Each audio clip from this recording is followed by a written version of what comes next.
দেখতে দেখতে কিভাবে যে 2 মাস কেটে গেল সত্যি ভাবলেও অবাক লাগে। এই তো মনে হয় সেদিন ঢুকেছিলাম কেকের ক্লাসে, কেক শিখবো বলে, দেখতে দেখতে 2 মাস কেটেও গেল। সত্যি বলতে আমি এমন একটা গ্রুপ পেয়েছি, সত্যি মনেই হয় না যে না নতুন দেখছি নতুন কিছু। পুরোটাই বন্ধুদের মতন কি বন্ধুই ওটা আমাদের। এত ভালোভাবে ফ্যামিলিভাবে চলে না সবাই, যে সত্যি বলতে কেকে ক্লাস কখন যে শেষ হয়ে যায় বুঝতেই পারি না। আর সত্যি বলতে খুব মজাও হয়েছিল। আমরা তো ঠিক করেছিলাম যে ম্যাম আর স্যারকে নিয়ে একটা পিকনিক করব, তাই সেটা আমরা করেওছি। তাই আজকে চলে গেছিলাম। ম্যাম আর স্যারের জন্য কিন্তু সবাই মিলে একটা গিফট দিয়েছিলাম।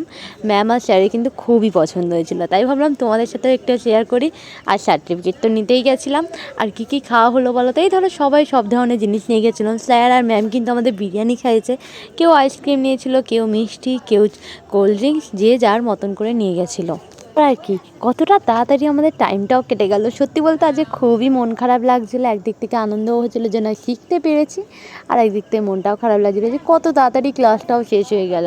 মনে হচ্ছে যেন আরেকটু থাকলে বেশ ভালো হতো, আরেকটু থাকলে বেশ ভালো হতো। সবাই সবাইকে খুব মিস করেছি, যেহেতু লাস্ট ডে বলে কথা, কি আর বলবো, কিছু করার নেই। সব কিছুরই একটা শেষ আছে, যাই হোক, কিন্তু খুব মজা হয়েছে। তাই ভাবলাম তোমাদের সাথেও একটু শেয়ার করি। টাটা।